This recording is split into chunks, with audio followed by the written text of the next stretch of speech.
फौजी अदालतों में आम शहरियों के ट्रायल के खिलाफ दरखास्तों पर सुप्रीम कोर्ट में समाअत। मौक़िफ़ वाज़े करें, क्या मुल्ज़िमान का ताल्लुक अफवाज के खिलाफ मवाद से जोड़ना ट्रायल के लिए काफ़ी होगा? जस्टिस याहिया अफरीदी का दरखास्त गुजार से मुकालमा।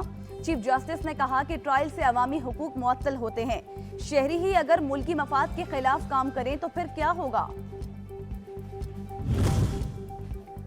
नौजवानों को बाइख्तियार बनाने का मिशन। वज़ीर आज़म शहबाज शरीफ की यूथ इनिशिएटिव तकरीब में शिरकत। नौजवान खिलाड़ियों के लिए 5 अरब रुपए का फंड कायम कर दिया।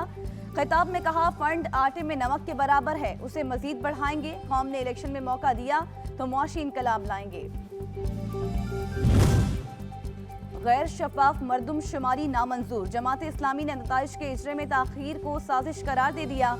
हाफिज नईम ने प्रेस कॉन्फ्रेंस में कहा कि कराची वालों को मुकम्मल गिने बगैर शहर के मसाइल का हल नामुमकिन है। मेयरशिप के अमल को कबूल नहीं करते। अवामी मसाइल की बात हो तो ताउन करेंगे।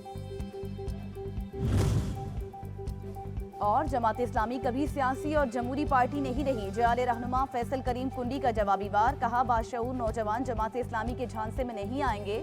आमरों की आलाकार बनने वाली जमातें हम पर तनकीद कैसे कर सकती हैं? बल्दियाती इलेक्शन ने अवाम ने जाली रहनुमाओं के ख्वाब मिट्टी में मिला दिए।